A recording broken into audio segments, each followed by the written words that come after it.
Welcome back. We are here at the Bitcoin.com weekly news session. Roger can't make it today. He's away on business. So we've been asked to have our pinch hitter, Andreas Brekken, step in. And he's joined us from the Shitcoin.com headquarters here in Koh Phangan, Thailand, where I've been graciously invited to hang out at his swanky little villa. So, yeah, I'm happy to be here and on the show. Tell us about Shitcoin.com. What I mean, for those who don't know anything about Andreas Brecken and the legend that he is, and what Shitcoin.com is doing, and maybe you can speak a little bit about the Sideshift AI project that you've been working on. Yeah, sure. So, I mean, Shitcoin.com is just the domain that I bought while I was working at Kraken. Yeah. And it wasn't that expensive. I never used it. But then I wanted to start writing, and I figured I would write reviews about coins. They don't have to be shit coins. They can be good, like Monero, Dash, anything. Yeah. And I would write a review where I install from source code and use it as a normal person. Send and receive money, buy some goods, anything. And just try to stay objective. But now we've expanded a little bit, so we have like Shitcoin TV. We had a store for a while. Yeah, I guess it's like I've become one of those media guys now. Yeah, you're kind of you've joined the world of crypto media publishing and swag, and I think that the reviews have been kind of really enlightening for anyone who's kind of just a general crypto enthusiast. The breakdown, the reviews of everything from Dash to, I think the most interesting one, at least from the Bitcoin Cash perspective, was the review of Lightning Network, which was really yeah, that was a long one. I spent a lot of time writing and doing, and I just know a lot about Lightning now. Yeah, you're an expert. Yeah, I was even the biggest node. Yeah. So tell us about that for those who don't know. Yeah, I just. So what's a node, and how do you fill it, and why did you become the biggest one? A node is sort of like a Bitcoin node, but it's a piece of software that talks to your full node and opens these payment channels, which you can do by establishing yourself with command line, or use an experimental feature called autopilot. So I just funded mine with a lot of money, right? Like a few $100,000 in BTC, and just put the autopilot on, just to see what would happen. Yeah, and I was scared shitless, man. Yeah. Because like, what if it just disappears? Yeah. But no, I became the biggest, the most connected because I had the most funds. Right. Which I guess made me notorious while I was testing. Yeah. Because people thought I was trying to destroy the network. Yeah, they thought you were like doing an attack, and everyone was concerned because they were saying you were employed by Roger to do this. Yeah, and it's so weird because I was sitting with my full name on the Lightning Slack and talking to like all of the experts and asking for advice how to do this better. But I guess these like NPCs on Twitter, they're not even on the Slack. No. They're just talking shit. Yeah. No, I was just trying to use it. Yeah. And just to be clear, did Roger pay you to become the world's biggest Lightning node? No, I don't think. I don't think he even knew about this experiment before the day I published it. I don't think so either. I think everyone was talking about The Office as you published it. We were all kind of laughing at what you'd done. He's I think he's a little bit too busy. Yeah. To be concerned with my experiments. Yeah. Yeah, but so you were asking about Sideshift.ai. Yeah. This one's the new one that's been popping up. For those who haven't seen it, visit Sideshift.ai. Tell us about it. It's basically a reaction to Shapeshift, adding KYC, right? And their volume has dropped to between 20 and 50 BTC traded per day. So people have left the platform, right? And there's Changely, but I think they're going a much more corporate route and also very heavy on the KYC, right? So I figured, why can't I just make a service where it's just there's one page, right? Convert from this coin to this coin, and I'll just make it cheaper. Yeah. And we'll just not have user accounts. That limits who can use the service and so on. But I'm just going to figure out everything about that as I go. Yeah. And we're currently in a private beta test phase. So I actually, for now, I know who the users are. Right. But anybody can become a tester. Cool. And you can visit sideshift.ai/pilot. Okay. where you'll actually have to submit a form Right. telling me why you deserve to become a tester. And we currently have 504 combinations of exchanges you can do, Wow. including a lot of things no one has. Yeah, We have this is pretty cool stuff. So, I mean, for those who don't know, Brecken is without a doubt one of the biggest Bitcoin crypto nerds that I think most of us have ever met. And for fun, it's most people just put on Netflix and chill, and some people might go for a swim in a pool, especially if you've got one, right behind us. But no, he's just, decides to spin up a few nodes of, random shit coins, random strange coins that maybe people haven't heard about. But most importantly, some stuff that even the people that are developing some of these projects aren't even using. So I think, tell us about some of the big ones that I think you're proud of. Yeah. So you can deposit funds using Bitcoin Lightning, Yeah. which people keep saying I don't like, but the only place you can use it is on my service, and possibly I think a service called Zigzag. But I also have Litecoin Lightning, which I think I'm the only place. Wow. I have Bitcoin Testnet Lightning, and I also have Blockstream Liquid Deposits, which is the only service in the world that accepts deposits and withdrawals of this LBTC, which is Bitcoin that has been sent to the Blockstream sidechain, but it's still Bitcoin. You can still take it out to the Bitcoin network. And there's a brand new currency called Grin. Yep. And Sideshift is the only place where you can exchange Grin that is not like an open bazaar thing. Right. Now, So it's automated. tell me about Grin, because I mean, it seems like the Bitcoin maximalists are all saying like BTC only. Nobody should ever use any other altcoins except when it's an altcoin that they're a fit. Like there's like Grin, for example, they seem to be okay with. Litecoin, they seem to be okay with. Yeah, it's But it's like who's in their friendship circle or something. It's really strange. I don't think it's done by logic. I think it's done by clicks. Yeah. So yeah, there's like James Lopkai, who says that anything that is not BTC is fraud and a scam. Yeah. But as expected, he's like running Grin on Twitter, Yeah. and I would assume that he and all the other promoters have purchased quite a bit of this coin Of course. and mining equipment and just other ways of getting money. So I think that's what decides what is okay. Right. But the approach I take is I'll add anything. I don't care. I'm syncing Doge right now. Yeah. I have BSV. We're also going to do a spectacular airdrop where people who hold BSV that has been unmoved since the fork point. So basically, if you had BTC or BCH before the fork, Right. and you can prove that, you will get a pretty nice bonus when you become a test pilot, and you can get it in whatever currency you want. I don't care. You just have to prove you have the BSV. Yeah. And it's because we're fun. Yeah. Just like to shake it up. We like to mess around. Yeah.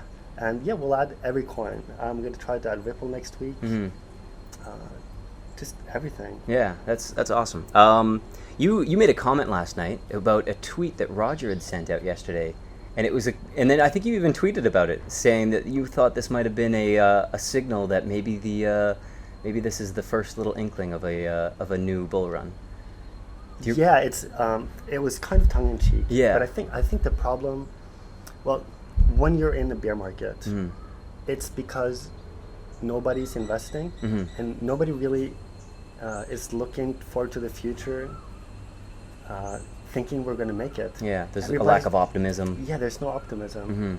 And Roger has been like on the warpath so badly. Yeah. Core drove him crazy. And then BSV again drove him and also me a little crazy. Yeah, yeah. But I mean, the hash wars was a strange time. It was a strange time, but Yeah. it feels like so many people are simply, we're done fighting. Yeah. Like, we can all develop our separate coins and we can own all of them. And we don't have to fight. We can borrow technology if we think it's useful. Yeah. So I think that tweet by Roger, that was like Roger really burying the hatchet. Yeah. And just saying, like, Bitcoin is open for business kind of thing. Yeah. It's peer-to-peer cash maximalism, not any specific coin. It's exactly. Yeah. And I don't know, when I saw the tweet, maybe it was because we had like 10 bottles of champagne. There might have been that, yeah. But when I saw the tweet, I was just like, this feels like a change in attitude, Yeah. and I feel the same way. Yeah. So if we feel like this, Yeah. a lot of the early adopters, then maybe this meme will spread. Yeah. And people will just start investing in crypto again. Yeah. I should read the tweet. So This was is not investment advice. Yeah, of course. In fact, it is. Okay. Yeah, go buy some crypto. So this was Roger's reply to a company, Coinify. Coinify said, "We also embrace any major virtual currency that approaches us subject to compliance requirements. Our lines are open to any party who would like to connect to our global payments platform, including BCH after the fork." And then Roger replied, "This is the kind of attitude everyone should have. Embrace anything that works, ignore things that don't. Hashtag BCH, BSV, ETH, XMR, ZEC, XRP, hashtag free markets." The only one missing there is BTC. So maybe there's still some resentment. There might be still a little bit. Well, yeah. I think we should just talk to Roger and be like, Yeah. Roger, do you feel like something was missing there? No, nothing. Too soon. Too soon. We'll have to ask him when he gets back. Yeah. So I think I'm the more I've been hanging out with you and some of the other people that have kind of joined us here in Thailand, we've really been talking about the idea of being agnostic towards things and the way for people to begin accepting cryptocurrency as cash and to improve utility, providing the biggest sales funnel and the biggest ability for people to spend whatever they want and then settle in whatever they prefer. Yes. So if you want to send me Grin and I want to settle in BCH, you should be able to send me that Grin or stablecoin or whatever if you're a merchant and you just want to get in and out of that payment immediately. Absolutely. I like this idea of just saying anything that works, anything that is functional, anything that's quick for the user and has that immediate security that allows users to be sure that what I'm giving you, physical goods, that you're giving me in digital cryptocurrency, that we can have a handshake agreement and carry on our way. Okay. And I think that to me is kind of what interests me most about seeing maybe some of the future products that will be developed in 2019 here, is seeing more people open up to, I guess, just being less of a maximalist and more of a peer-to-peer cash maximalist. Absolutely. Open up to anything, be anything, and use whatever is the most useful for those people. If a certain country there's a bigger Dash holding in that area, let them spend Dash. Yep. If someone prefers to pay in Bitcoin Cash or BTC or Litecoin or Liquid or Grin or any of these other coins, why not offer that service or connect to the Sideshift API to just allow that instant conversion and then settle onto the coin that you need. Your API it's pretty incredible. And actually, we should mention the pull request you put into the Bitcoin.com wallet. Yeah, I think I wrote that before launch. Yeah. So for those who don't know, Bitcoin.com currently uses Shapeshift. Of course, Shapeshift requires KYC, and in order to transfer between BTC and BCH within the wallet, it's become burdensome, to say the least. And I don't even actually, if you click the Shapeshift button, you are just returned to the home screen of the wallet. I think because the team didn't really have a replacement. Yeah. So I just looked at the way the Shapeshift API used to work in their own documentation. Yeah. And I just replicated it. So you just replace the word Shapeshift with Sideshift. Yeah. And the wallet is unchanged, and you can convert again. It's service as usual. It's business as usual. Except it's going to be cheaper, so you actually get better rates. That's great. And it's way faster. We should maybe also mention that you're looking at building out an affiliate program as well for anyone who ties in Sideshift into their wallets, correct? Yeah, I mean, that is not a very original concept. Yeah. I think all of these services have affiliate programs, but it's Binance has done so well with their own token and affiliate schemes, which is very generous. Yeah. We'll have our own token. We already have it. It's an ERC20. Right. But we can issue it on anything else. Yeah. We can issue on Wormhole and Ripple. That doesn't matter. Yeah. And we'll just do airdrops. And of course, when you refer people, you will get a very large portion of the fees they pay. Right. So any wallet that's currently accepting Shapeshift, if they're having this similar issues, in theory, their programmers could just swap out that API for the Sideshift API. Yeah, they change one word. And it should be... they don't have to learn anything. That's incredible. And if they're using Changelly or something else, I can replicate those too. Because I mean, the wallet devs, they have other stuff to do than changing their code every time the service is changed. Right. So no, we're open for business. Obviously. That's great. Wow. So if anyone wants to reach out to you or contact you or have any questions regarding Sideshift, should they just hop on the Telegram group? Yes. The Telegram group is it's linked from Sideshift AI, or I will make a link. Cool. Perfect. But after we record. Sounds good. Awesome. Okay, well, let's get to some news because I've got a bunch of stuff to go through. The folks back in Tokyo, and they sent over a list to make sure that we read through some stuff. Let's start from the top here. So what we've got, Wikimedia. So Wikimedia, they partnered with Bitpay to accept Bitcoin Cash. So this nonprofit that operates Wikipedia, the Wikimedia Foundation, has partnered with Bitpay to accept Bitcoin Cash donations. The Wikimedia Foundation has been accepting BTC for several years, but recently switched payment processors to Bitpay, so they can now accept Bitcoin Cash. And it looks like they had a quote here saying, "Our donors have shown an increased interest for different currencies, so accepting Bitcoin Cash was a natural next step," said Pat Penna, Director of Payments and Operations. I actually have, what was his name again? Pat Penna? Okay, so I have two interesting observations. The first company I ever sold, I sold to one of the founders of Wikimedia. No kidding. I think they've left. Yeah. Yeah, I had an EverQuest, like the MMOG. Of course, yeah. I had a wiki for that. Really? And yeah, they bought it for their company, Wikimedia.com. No kidding. Yeah, and it took years before I understood. Wow. It wasn't a lot of money. Yeah. But it was like my first business deal. How old were you back then? Too old to be playing EverQuest. Okay. But and the other thing is, this organization, they actually one is they maintain Wikipedia, but they also maintain the open source software that runs Wikipedia, which is called MediaWiki. Right. And for those who have seen the original Bitcoin wiki, which I think is Bitcoin.it, Yeah. that runs that software. Right. So we've done like a full loop here. That's funny. Where the software we use to document Bitcoin can now be supported with Bitcoin. So that's great. really cool. That's cool. That's very, very simpatico. Yeah. Sure. So next up, we've got wallet.bitcoin.com. So the Bitcoin.com releases the newest and most exciting update yet, and I actually happen to know that they're working on another update that they're hoping to push out soon. They've just had a few little delays with some of the providers that we're working with, but this new update on the wallet basically includes highly anticipated updates such as the Marco Coino integration. So Marco Coino allows you to basically browse through your app to see any local nearby shops or restaurants that accept Bitcoin Cash. That's great. So of course this is the big push from Bitcoin.com to get people to actually use crypto, use Bitcoin Cash. Excellent. You know, you can of course save it, hodl it, do whatever you want with it, but of course one of the cool things is being able to go out and actually spend it. So whether you're just after spending a quick night out with some friends over some drinks, or taking your husband or wife out for a restaurant, a little dinner out, I think being able to quickly see what's nearby and what's accepting, it's a great way to support local business and also support companies and businesses that are accepting Bitcoin Cash.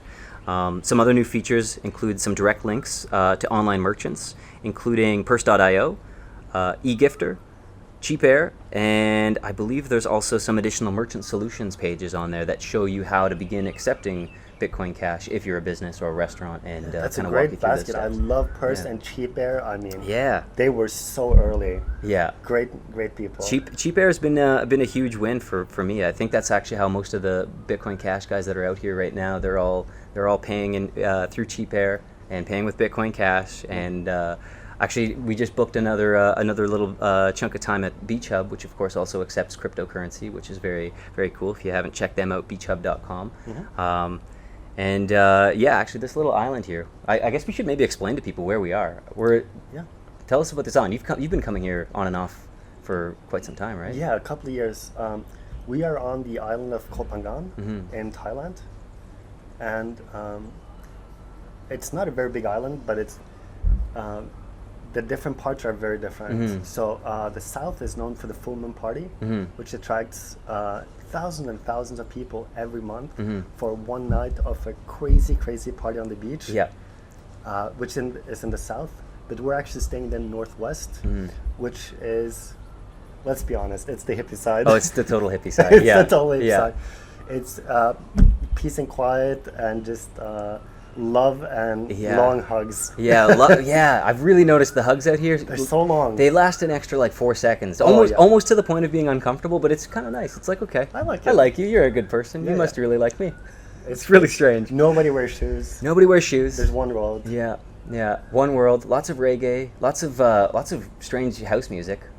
Techno. Tech. Is that what we call it? Yeah, yeah. Okay. Mostly techno music. Yeah. And some Bob Marley. Some Bob Marley mixed in between there. Yeah. Yeah. It's a good time. What are some of the big parties that, if anyone else is interested in coming out to Koh Phangan, what are the go-to places that you should go visit? What are the go-to parties? Where should people go? Well, if you're young in age or in spirit, Yeah. or a backpacker, then the full moon party Yeah. is, you just have to see it. Yeah. For the more experienced partygoers, there is actually a party on the south of the island, which you have to take a 10-minute boat ride Mm-hmm. from the main beach, which is called Hadrin. Yep. And there's a party that starts on Friday, which goes until 10 in the morning on Saturday. Yeah. And then obviously a new party starts, Of course. which goes until 10 p.m. on Saturday. Yeah. Which there's obviously a new party that starts 10 p.m., which goes until Sunday morning 10 a.m. Yeah. And it's every single weekend, It's, the whole year for years. It's pretty wild. We had the pleasure of going. I actually went and participated completely sober. It's still great. It's still a great Yeah, time, yeah. and actually, you do not need to be partaking in some of the alcohol and anything else that's offered to you. But you can simply go and just have a great time. There's Oh, some amazing absolutely. dancing. There's some great views of everything. I mean, it's a very weird little kind of environment of people that all are just there to have some fun. It's like the least hostile kind of place you Yes. could be, but you're in this like secluded part of the island that's really off limits to everyone else.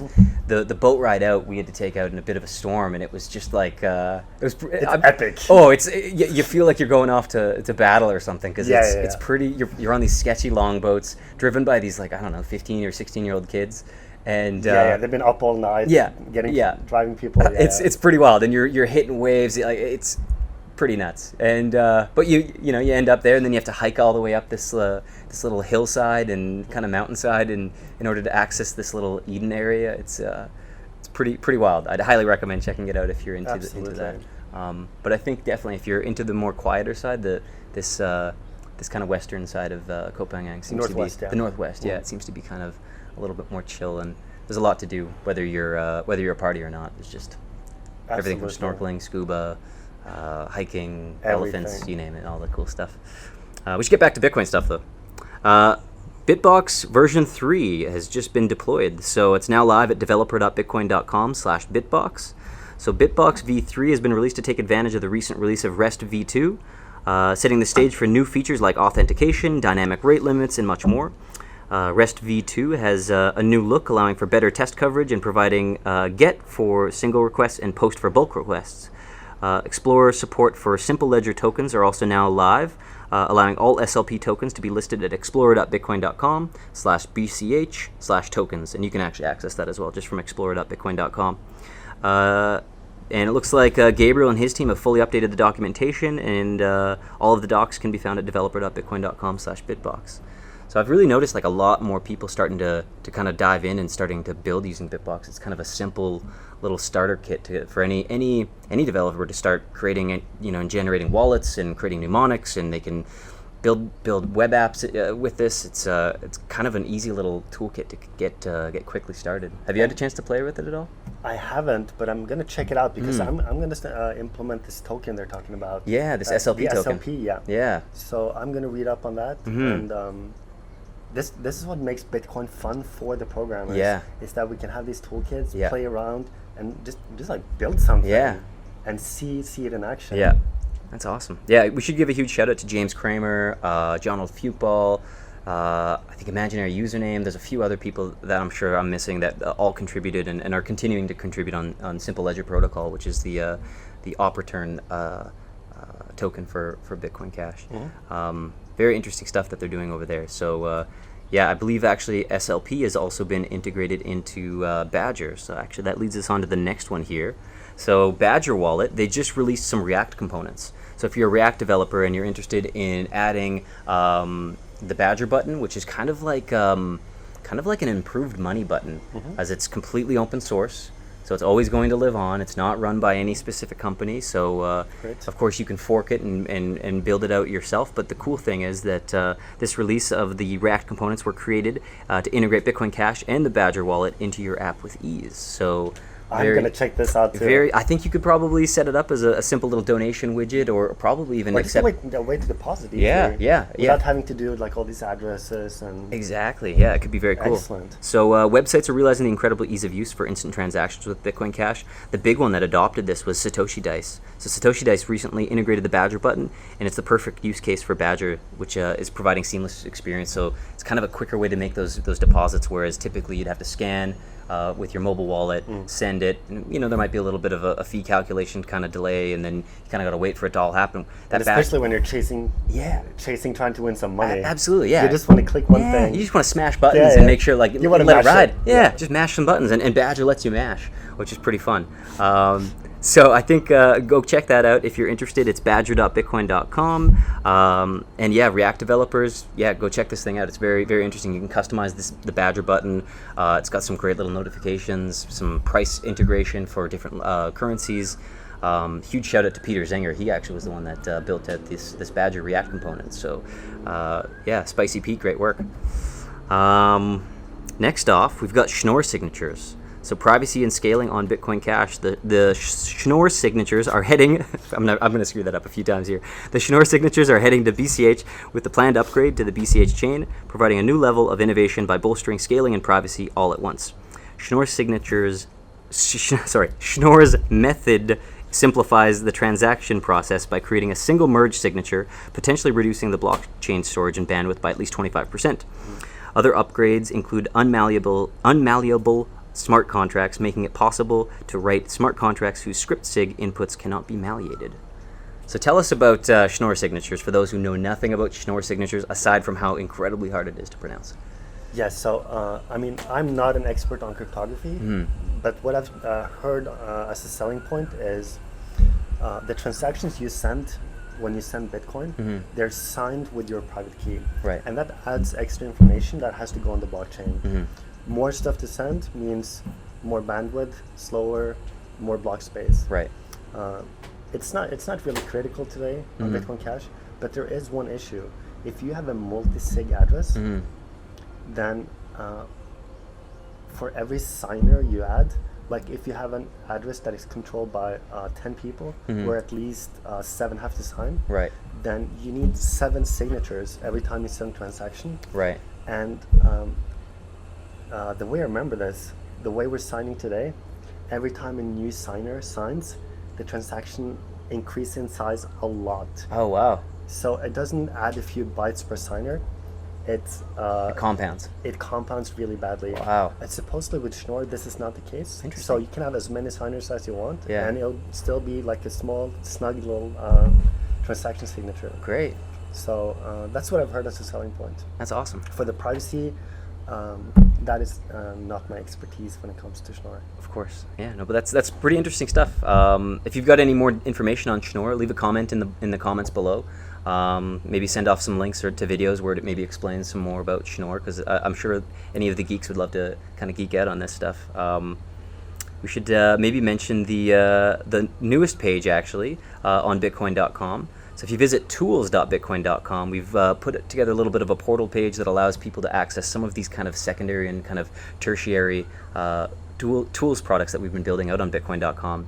So the new updates to tools.bitcoin.com page includes a refreshed look, updates to the price converter and cash address converter, and some other tools like the Bitcoin Cash Faucet, paper wallets, Satoshi Pulse, the Block Explorer. But I think the recent ones were the ability for people to do pricing lookups for historical lookups. Oh, that's great. Which is really handy for, especially when you can also compare BTC and BCH throughout the entire timeline, And which is pretty well. just for something like accounting or Yeah. payroll, where you have to know what the price was Yeah. at a certain date. Yeah, and especially if you're, with the bear market, if you're filing some capital gains losses this year, I would highly recommend visiting tools.bitcoin.com. Figure out where you bought in at, because a lot of us don't keep very good bookkeeping, and if you didn't buy through something like Coinbase, where you can do a big giant export of all of your trades, you're kind of left scrambling, come tax season if you're the tax filing type. I do not condone paying taxes, but I understand people's need to do that and stay out of the long arm of the law. Yeah. So I would recommend checking out tools.bitcoin.com, and go check out some of these new tools, and let us know what you think. Leave a comment below. Next up, bitcoincash.org. They are seeking translators to help add new languages. So if you speak or read or write in a non-English language and want to contribute to bitcoincash.org, it is open season. We'd love to find some more translators to contribute. You'll be able to visit the link in the description below to get started. It's all of the translations are managed through TransFX, which is kind of like a little kind of content management platform that allows you to contribute to all of the different strings. There's quite a few there, as it's a growing website. So of course, if you are going to contribute, you may have to tackle it in a few rounds. It's not something you can just hop on and tackle in an hour. But yeah, if you're interested in volunteering and doing your part to support Bitcoin Cash, visit bitcoincash.org, and of course check out the Twitter account bitcoincash.org, and you'll be able to find all the links to TransFX as well, which is pretty exciting. So next up, we've got 3xbit.com. Which recently added Bitcoin Cash pairings. They just went live. So the 3xbit exchange allows users to register from all over the world. The exchange recently integrated Bitcoin Cash pairings available with fiat. Looks like they're using the Brazilian dollar. They also have BTC, Ethereum, and Dash. Looks like you can visit 3xbit.com.br to check it out. So you know quite a bit about exchanges. Tell us about your history in exchanges. You've worked at one or two, right? Yeah. I actually founded and wrote my own, I think it was 2013, which is called justcoin.com, which I ran with my co-founder for 2 years. And we had pretty good traction, like 75,000 users. Wow. But our bank was just not having it. Yeah. Where was this based out of? It was based in Norway, and we were using the biggest bank in Norway by far. Wow.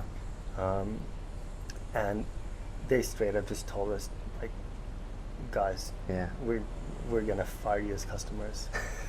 And we asked, like, okay, do you have any idea, like, who else we could ask, like another bank? Yeah. And they just said, no, because we set the precedent. Nobody will have you. So they blacklisted you, basically. They shut us down that day. Wow. You can't take fiat. What are we supposed to do? So we decided we would either go all digital, which we should have done, but like the market wasn't big enough for that back then. Yeah. So we actually ended up selling the brand to ANX, which is a different exchange. Yeah. And let the users opt in if they wanted to transfer their accounts. Oh, interesting. But opt in. We would never just give away people's information. Right. Yeah. And yeah, it felt like I had more time. Like I wanted to work more in the exchange business because I'd learned so much. Yeah. So I got in touch with Jesse Powell, the CEO of Kraken. Of course. And I ended up working from the San Francisco office as an engineer for 2 years, and learned a lot, especially about security, computer security, which I think Kraken is the leader of exchanges in computer security, operational security. So if you have to leave your coins on exchange, that's a pretty good bet. Yeah. And since then I've been on a break. Yeah. But I guess I couldn't help myself, so I'm making another exchange. You're back in. I'm back in, but no user accounts and no fiat. I love that. Absolutely. Yeah. So what's the best way, if you want to completely stay anonymous and use Sideshift, how should someone remain off the books, off the record, completely anonymous? What do you recommend?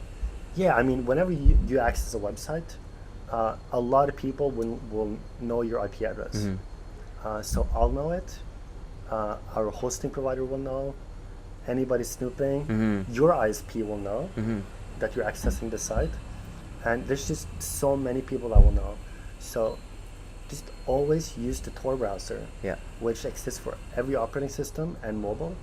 You just search online for Tor browser, and when you use that browser, you will have your connection bounce through a lot of also anonymous people running Tor nodes. Right. And by the time you come to visit my site, the IP address I'm seeing or anybody's seeing is just some random IP, because I don't want to know who you are. So people should be using Tor browser for everything. That's awesome. I think that's really good advice, especially if you are trying to do things a little bit off the books. Yeah, and if you there are other services that offer really good privacy, like OpenBazaar. Yeah. They have peer-to-peer trading, and I believe it also runs completely on Tor, which is inbuilt, so you don't have to learn anything else. That's wild. OpenBazaar desktop app, also highly recommended. So I walked in when we showed up here. You were watching an interesting video with Josh Ellithorpe, Chris Passia, and was it Decentralized Thought, Don Wonton? Yeah, he was doing the interview. Yeah.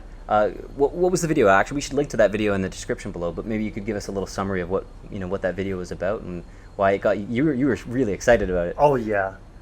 They're just talking about all the stuff they're doing for Bitcoin Cash. They're working on their own full node, which is called BCHD, and it is targeted mostly for developers, like people running exchanges. But they are adding some. They are adding some cutting edge stuff at a rapid pace. We're talking stealth addresses, which means that you can hand out an address to somebody that sends you money frequently. And they will be able to send you funds several times without address reuse. Right. This is some real crypto magic. Yeah. And they're working on integrating handles, so you can send to somebody by a name instead of this long string or QR code. Right. They are adding some integrated cash shuffle, I believe, so your funds are tumbled in the background, which gives you great privacy. That's huge. And they're just making zero confirmation safer and faster, sync times faster. It's just like these guys are unbelievable. They're machines. And like Josh Ellithorpe, he works at Coinbase. This Yeah. is his hobby. Yeah, he's doing this like in his evenings and weekends and just helping the community because he believes And in this stuff so much. Chris Passia is, I've seen the CTO of OpenBazaar. Yeah. So he's just doing this on his spare time. Yeah. These guys are just unbelievable. Yeah, they're. You have to, if you're into Bitcoin Cash, you have to see the video. It's a long one, an hour 45, but it's funny and you'll learn a lot and you'll get so excited about Bitcoin Cash. It's awesome. Because just all the things we're gonna get. Yeah, that's huge. Well, I'm very excited. It seems like the community is really banding together. I think after the hash wars, it kind of felt like everyone was kind of like trying to see where things were left off. It was kind of like, okay, let's just assess the damage. Yeah. Everyone was kind of checking to see if there was any leaks in the ship or anything like that. But it's like, okay, everyone's okay. Nobody died. We're all good. Nobody's bleeding. Let's keep building. Let's get going. Yeah. Okay. So it's really exciting to kind of see all these doers get together and contribute to these amazing projects that I think are going to absolutely change the face of cryptocurrency in 2019. Oh, absolutely. So on to the next one. We've got another a little discussion of about an exchange. Do you know the exchange Panda Exchange? Ever hear of it? I do, and I know one of the founders. No kidding. Vacano. Interesting. I'm actually using that exchange and providing some liquidity in some of the driver markets. Awesome. Well, it looks like Panda Exchange, they launched a crypto point of sale terminal called Exceller. So this point of sale terminal also acts as a portable crypto ATM. The hybrid solution installed in Bogota, allowing customers to buy baked goods with cryptocurrencies, but can also dispense BCH, BTC, and DAI in exchange for Colombian pesos. Exceller allows visitors to conveniently purchase and sell BCH, BTC, and DAI through its integration with the Panda Exchange. And they actually recently spoke with news.bitcoin.com. Panda Group's founder, Arlie Lozano, explained that the machine's first sale was settled in Bitcoin Cash. The company plans to deploy 20 more Acceler devices throughout the region. So it looks like they're really trying to get some boots on the ground. If you're in Colombia and you're interested in getting some information, I'd highly recommend contacting the guys at Panda Exchange. This seems like a great opportunity. And it's so good to see things coming out of South America, because they have been plagued with really, really unstable, corrupt, bad fiat. Yeah. Repeatedly, since long before I was born. Yeah. So they need cryptocurrency. Yeah. I mean, the price fluctuations we see in crypto are just not as bad as what they see in their fiat currency. Yeah, yeah. All right, so it wouldn't be a Bitcoin.com news video without a little bit of talk about liberty, freedom, voluntarism. Tell us about your little story. You're a voluntarist, a libertarian, kind of anti-statist. Absolutely. Yeah. A lot of people like Roger and Eric Voorhees from Shapeshift, they were into voluntarism and just freedom thinking long before Bitcoin was even invented. But I discovered, the freedom movement, right?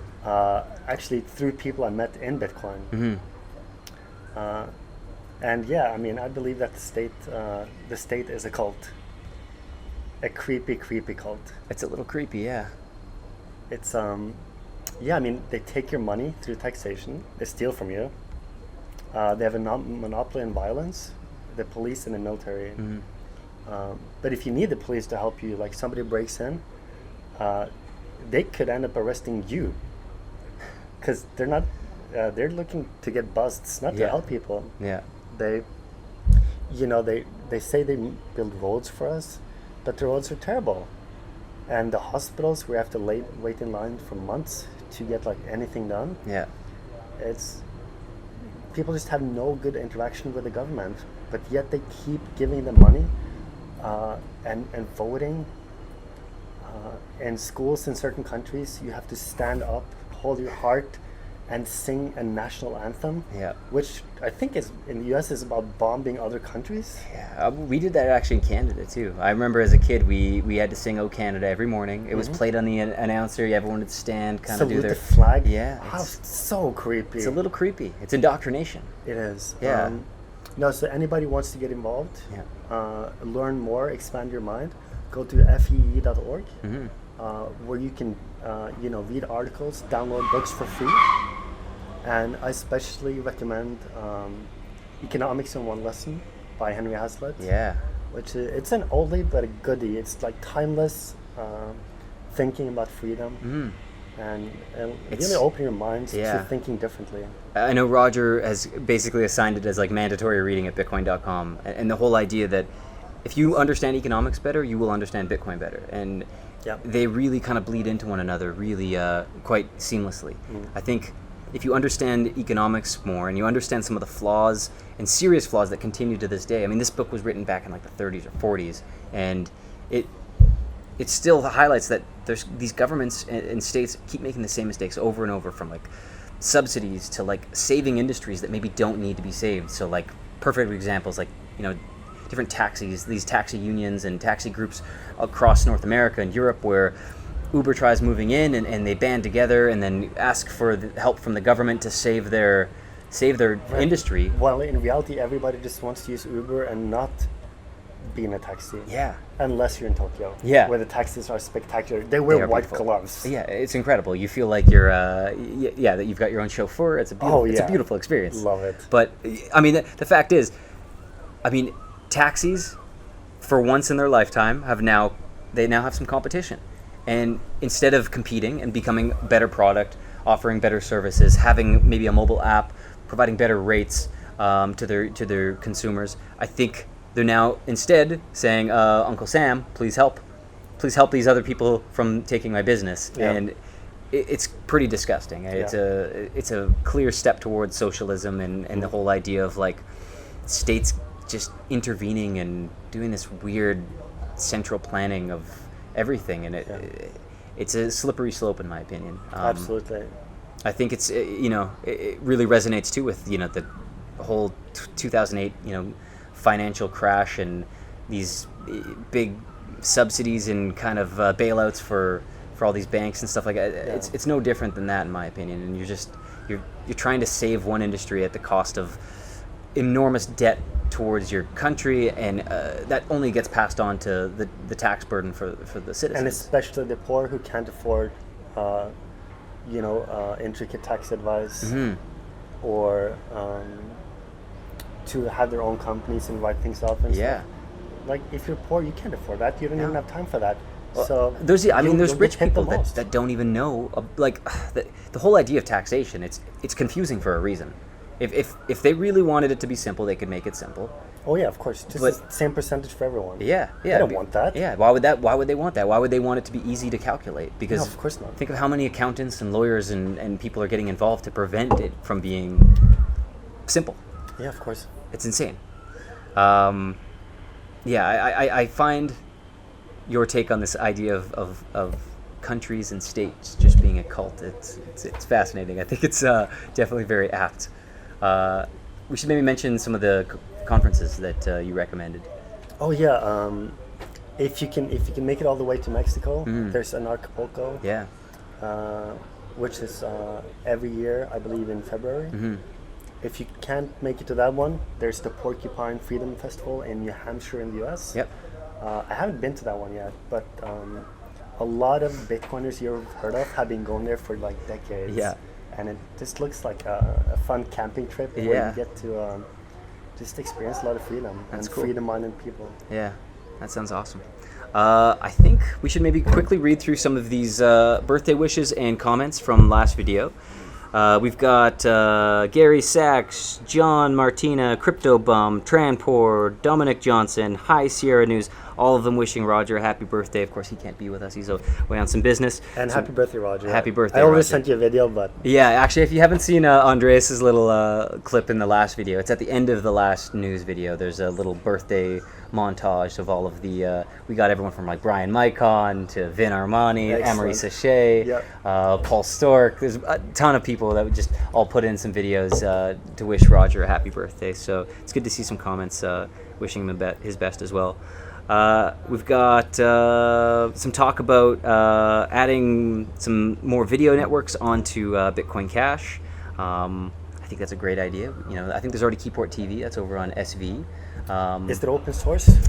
I don't think it is. I think it's a private company. I believe they took a little bit of a little bit of Craig money. A little Craig money. Yeah, but hey, all the power to them. That's fine. Yeah, to each their own. Keep doing that. Yeah, build out an awesome product, and I'm sure more people will join. I know there's smart guys like Daniel Krowitz, the Emperor of Bitcoin. He's regularly doing his videos over there. I think Decentralized Thought has done some videos there. Yep. BCH Boys, countless others. So. But I do think it would be cool to see some more video platforms come over to the Bitcoin Cash side and kind of see how we can use things like Badger Button, see how we can use these kind of fast instant transactions, improving zero-conf, and making sure that everyone's kind of getting these little micropayments for viewing videos. Very cool idea. That's from Fan Nguyen. We got Shardy888 saying the show keeps getting better. He got a bunch of likes on that. And then we got Laura asking for a female watch from I believe there was a last video with Roger where he indicated he'd onboarded a really swanky watch company in Tokyo, and basically the idea was that he was going to perhaps buy one and auction it off, and proceeds would of course go to EPCH or airdrop Venezuela to help some folks down in South America there. Really good. Yeah, and it looks like Laura wants to make sure that the women in blockchain get included in this. So, of course, since you're very into the PC thing, we can see it on Andreas' shirt, if you can make it out. Satoshi is gender neutral. Very PC of you. Gotta keep it spicy. So, I think that's it. I think the only other question I had was like, what are your thoughts on Bitcoin Cash? How does it compare to all the other cryptos that you've worked with, integrating into Sideshift AI? Are you optimistic? Do you think the roadmap's tight? I guess, yeah. What are your thoughts? Yeah, I mean, I think for being a 10-year-old project, BTC has not seen the improvements in user experience that I think we should see from any software project. Yeah, it's kind of been standing still. Yeah. And then, I mean, I talked about this video with Josh Elthorpe and Chris Pasia. Yeah. and just the amazing things that are coming to Bitcoin Cash. Yeah. Not in 10 years, but like this year. Yeah, 2019 is getting going to be amazing huge. features. And for me, the most important thing about cryptocurrency, even though I love the smart contracts, I love the payment channels, everything, is peer-to-peer electronic cash. Yeah. That means buying for, paying for things, for goods and services. Yeah. And I think Bitcoin Cash is just leading there. Yeah. I mean, even Brian Armstrong from Coinbase did a demo. Yeah. Where actually using BCH to pay for things was so fast. Yeah. He got accused of Yeah, they're calling them fake news and saying that they edited the video. It's chaos. So whatever is the best peer-to-peer cash system is what I'm going to prefer. And other people are catching up. I mean, Zcash is, I think, is getting better mobile wallets. The Dash guys are notoriously good at PR. Yeah, absolutely. And adoption. So I think we're leading, but we have to stay competitive. Yeah. And I'm very glad we have these just like geniuses. Yeah. Okay, so what do you make about those people that say we need to lock the protocol? That this is all, the idea that everything is perfect as is. Why are we changing things? Why do we need to upgrade everything? Is this an appeal to authority? To the idea that Satoshi was perfect, or is this like just a lack of technical understanding and maybe just some confusion over like what we're actually trying to build here? Yeah, I mean, I think many of the early people in Bitcoin, especially like the Gregory Maxwell's, the Luke Dashers, many of those people came from, they were maintainers in open source projects like Linux. Right. And in Linux, you have to be hyper conservative because it runs on millions of different hardware configurations. Right. And a small change could break it really badly for a lot of people. Right. But in Bitcoin, we can actually upgrade the protocol slowly over time, just like we upgrade the internet. Yeah. I mean, the internet has not been on lockdown. No. New versions of HTTP comes, improved name lookup in the DNS system. Like, we're upgrading the internet, we're not locking that down. Yeah. So why should we be locking down Bitcoin? I think no, the goal should be just improve the user experience. So it's not this like complicated nerd toy. Yeah. I think everybody should be using cryptocurrency. Yeah. And that means we're going to have to improve the protocol and improve the user experience. Yeah, I really think that's the big thing that's still missing is the ability for simple wallets that are something that you could feel comfortable setting up your mom or your grandma with and say, hey, here's some Bitcoin, here's how you can spend it, here's where you can send it, here's how, next time I need to send you some money, I'd love to send you this way instead of maybe Western Union or instead of like e-transfers where there's fees and it's really slow and it's kind of unreliable. I think having that simplicity is the only way to really make it truly a global peer-to-peer network of people being able to use it as peer-to-peer cash.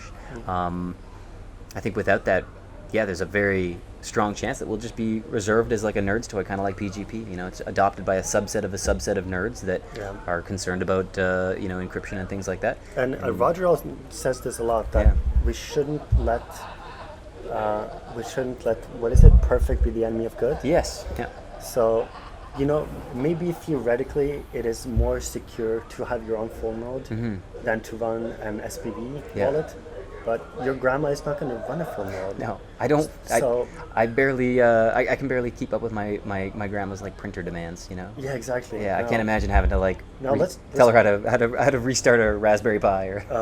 Yeah. No, we should be inclusive, onboard everybody, and that means letting people run a full node or just use custodial or use SPV. Yeah. Just let's get everybody in. Yeah, and I think that's where Bitcoin Cash is really kind of pushing the envelope. I mean, things seem to be getting easier on Bitcoin Cash, and whether or not it's QRs that will rule at the end of the day, or if it'll be some sort of cross crypto alias system that'll allow me NFC. NFC, something that allows us to send in an easier format that really doesn't have to look so technical. I think we can find a way to improve that, and it really looks like smart folks are working on that as we speak, which is really exciting. But it looks like a storm's blowing in, so we should probably end this. Thank you so much for joining us. It's been a pleasure. No, I always love seeing new faces come on this thing and update us on all of the things you've got going on. We should maybe pump your channels. You got shitcoin.com, Mm-hmm. Sideshift AI. If you're looking for any type of shifting from one coin to another, that should be one of the go-to places. It's still in testing. Still in private testing, but anybody can apply to join. That's great. And I think you have some things to promote. Yeah. Oh, of course, we've got to make sure we've got the cashgames.bitcoin.com. Go play a little blackjack. Go play a little bit of slots. Go have some fun. Enjoy your weekend. Go win some money. Go win some money. And if we win, the whole idea is that money will go towards spreading adoption of Bitcoin Cash and cryptocurrency and freedom throughout the world. And if you win, you get to go treat your friends and family to a little steak dinner, hopefully.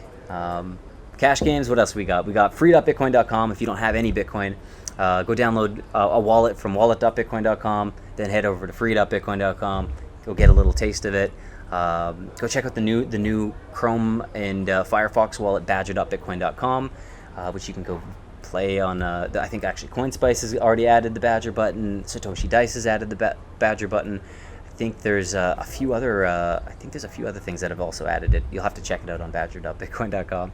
And I think that's all I've got for now. Go subscribe, bell icon, leave a comment. I'm sure Roger will be back next video. If not, we'll find someone else to kind of stick in here. And I'm gonna go hop in Andreas's pool because it's getting hot out here. Oh, me too. All right. Thanks for having me. Yeah, thanks, man.